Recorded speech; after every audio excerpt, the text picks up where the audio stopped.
I'm Chris Duffy, and you're listening to How to Be a Better Human. You know, whenever people ask me about hosting this podcast, one of the things that I tell them is that I really do actually record this podcast in my bedroom while hiding underneath a little makeshift blanket fort. That's where I am right now, for real. And it is a surprisingly effective sound booth. And the other thing that I tell them is that it is mind-blowing to me how much great material we have to cut out of each episode. Not from me, from our guests. One thing is we finish every interview by asking our guest what is something that has made them a better human. So maybe it's a movie or a book or a song. And we've gotten so many incredible recommendations from them, and only a few of which have actually made it onto the podcast. So today, we wanted to try something a little bit different. This is an episode stitched together from many different interviews. What inspires the brilliant people who have been on our show? What did they turn to? In this episode, you're going to find out. So first up, we have Franklin Leonard. Franklin is a film and television producer and the founder of The Blacklist, which transformed the way that Hollywood made movies by celebrating the best unproduced screenplays each year. Here's how Franklin responded when we started talking about whether any movie he'd ever seen had helped him to be a better human. I don't know if there's anything that I can articulate about what I learn about being human, except for an appreciation for being alive. I remember watching Moonlight at the Toronto Film Festival. I just remember thinking that everything in this moment right now is perfect. Because a movie like this exists, and a movie like this is as good as it is. And I don't know what's going to happen. I remember somebody asking me, like, do you think it could win Best Picture? And I remember saying, if there is any justice, it will, but I don't necessarily believe that there is. But I knew in that moment that beauty existed, and that I was reminded that a certain kind of human connection existed. And I knew that it was possible to recreate it. And that oftentimes is what we all need to get up in the morning and keep going through what we go through on a day-to-day basis. I could not agree with what Franklin just said more. Moonlight is such an incredible film. Even the script alone is just incredible. I started reading a copy because I was curious to see how it was formatted, and I wanted to see what it looks like. And the next thing I knew, I had read the entire script cover to cover. It was just that beautiful and gripping. Okay, but also in our interview with Franklin, he and I discovered that we are both very obsessed with a very different film. I think you bring up such a great point, too, which is that you can have a fantastic script that makes you think about the world in a different way and think about what it means to be a human in a different way in any kind of film.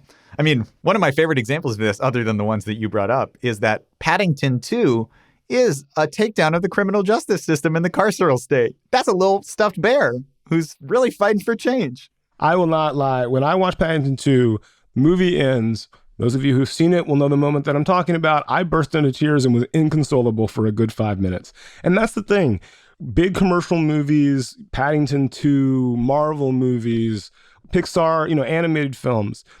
Do not be stupid enough to believe that you know better about what something is until you've experienced that thing. It's like drinking poison and expecting the other person to die. Once you've watched it, or once you've experienced it, or you know enough to actually say concretely why this thing isn't good, by all means, have an opinion. But you yourself are preventing yourself from having joy by making assumptions about an entire class of art without ever actually experiencing it. Okay, we're going to have more recommendations from more brilliant people right after this.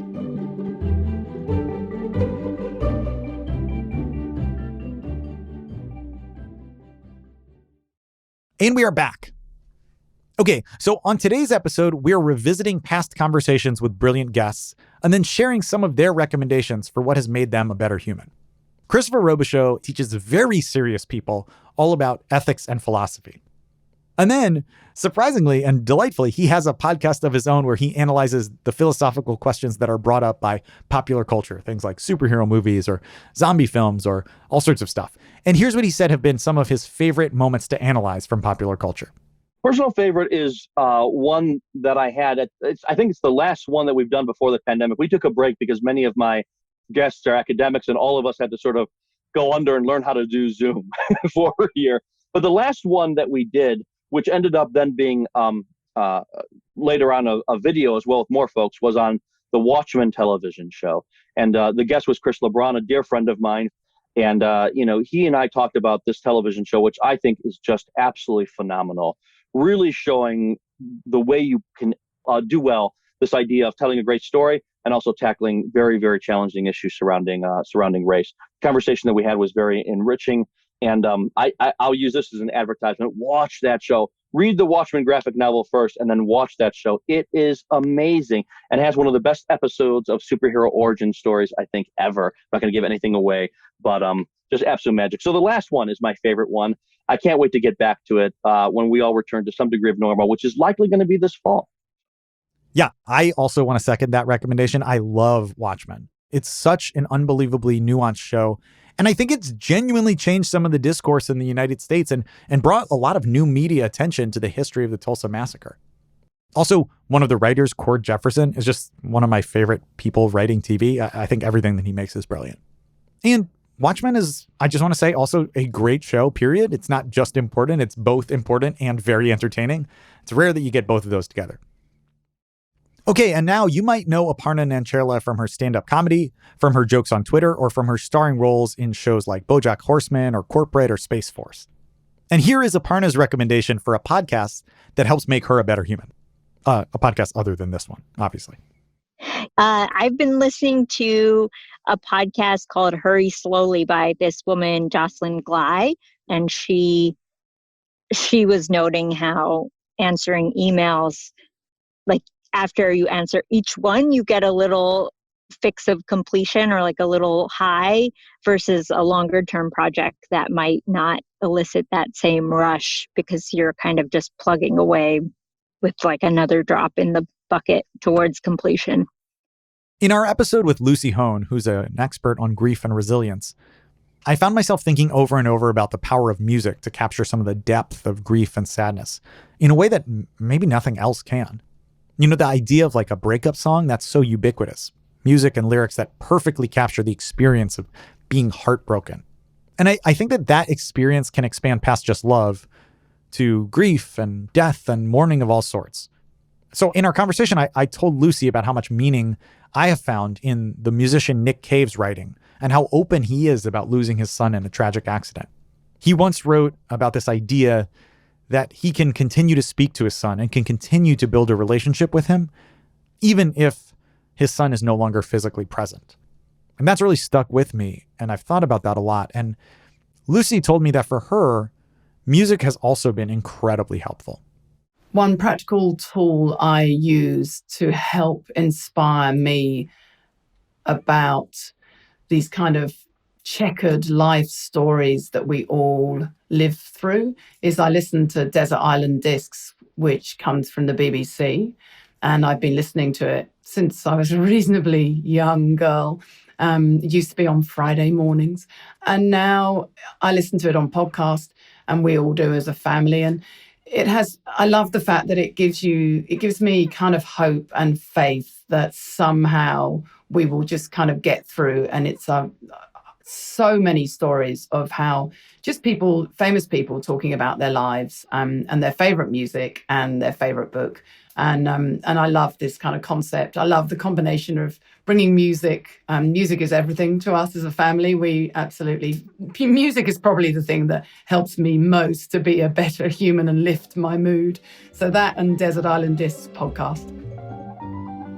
We're going to take a quick break. So while we're gone, think about your Desert Island Discs. And by the time you're done coming up with what you'd take to a desert island, we'll be right back. Don't go anywhere.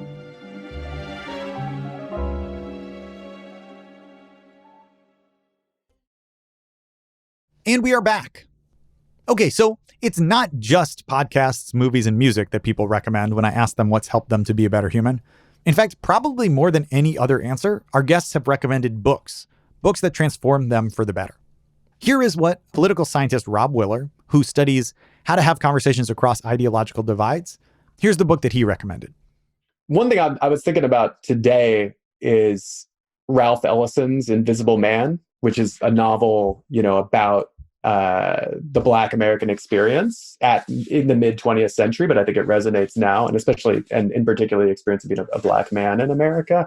And that book for me just taught me a lot about race when I was at a young age, when I didn't know. I was having trouble tapping into other perspectives. I mean, which we're always struggling to do, to get out of our own heads and into the heads of other people with different experiences from us. But that was sort of like an empathy generator for me.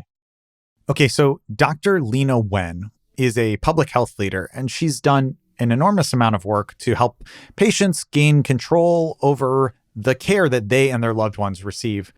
And she also recommended a book. Well, I mean, I've been reading a lot of memoirs. From all of them, of course, I learn a lot. The last memoir that I read is one that is particularly meaningful to me because it was written by my mentor and the late Congressman Elijah Cummings from Maryland. And he used to say, and this was reflected so much in his book, that you turn your pain into your passion. That is your purpose. Pain, passion, and purpose. When I think about the course of my life and my career, that very much defines me. What my mother's illness, as an example, was something that was so deeply painful. I mean, she died 10 years ago. And I think about her every day, especially as I look at my young children. My mother was a teacher. She would have loved more than anything else to get to know my kids. And of course, that's something that will never happen. And I think about how something that was this extremely painful part of my life and my upbringing was what fueled my passion for patient advocacy, that then I was able to turn into my purpose as well, as a provider of healthcare, as someone who's shaping policy as well. And so I think for me, and I know for so many others, that's something, that idea of pain, passion, and purpose helps to give us meaning and helps to drive us in what we do. It's probably no surprise that Juli Delgado Lopera, as an award-winning author, would also recommend a book. Here's what they said when I asked them if a book had ever helped them to become a better human. Definitely Pedro Lemebel. So Pedro Lemebel was a Chilean writer and activist and performer who passed away 5 years ago. He has a novel called My Tender Matador. A lot of his work hasn't been translated, and he writes in this like Chilean slang, very rococo, very embellished. And he manages to pack together some like anti-capitalist like protest thing at the same time that he's like, you know, in a drag show. So he's wonderful, and he was alive during the Pinochet regime in Chile, and he totally changed my life. So Pedro Lemebel. I would also add that Juli's book, Fiebre Tropical, is so well written and unique. Now, they're not going to recommend their own book, but I can. So read Fiebre Tropical by Juli Delgado Lopera. And last but certainly not least, educator and activist Michelle Kuo gave a TEDx talk about the transformative power of reading. So there's probably no one better to end this episode with. Here are some recommendations from her. So I love the Makioka Sisters, which I was talking about earlier by Tanizaki. It's a long book, and I read it first when I was pregnant, and I reread it again for this book club that we started. But it's just a fully immersive world into Japanese, this like dying Japanese world of customs and ritual in Osaka, Japan. And I got totally, but it's also escapist enough with all of these various marriage plots and rejected suitors that it doesn't feel, you feel like you can leave behind your current world. What is one idea or book or movie or piece of music, or what's one thing that has made you a better human? Well, I'll choose my favorite book here, which is Middlemarch. It's just an extraordinary book by George Eliot, and I reread it every couple of years.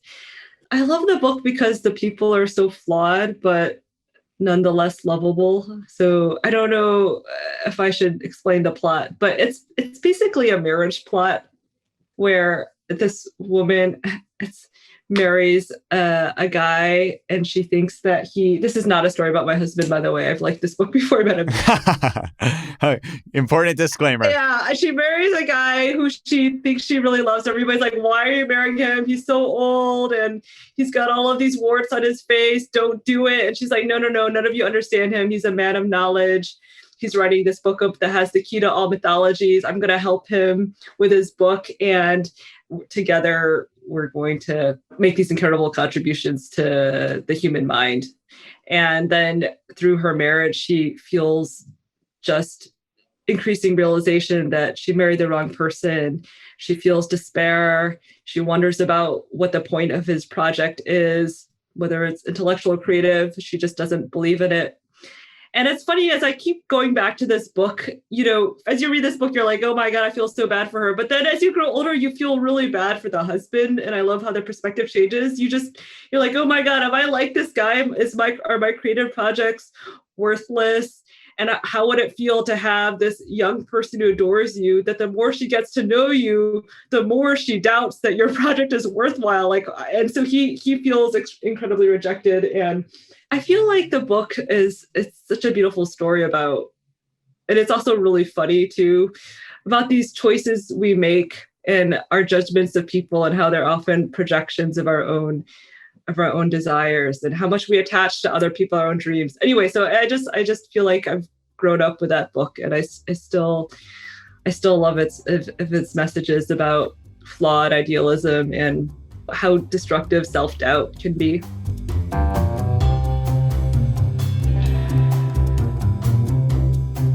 Okay, I hope you enjoyed this very special and different edition of our podcast. If you like these recommendations, feel free to recommend our show to a friend. We would love that. And either way, thank you so much for listening. We really appreciate it. I'm your host, Chris Duffy, and this has been How to Be a Better Human. On the TED side, this show is brought to you by Abhimanyu Das, Daniela Balarezo, Frederica Elizabeth Yosifov, Ann Powers, and Karen Newman.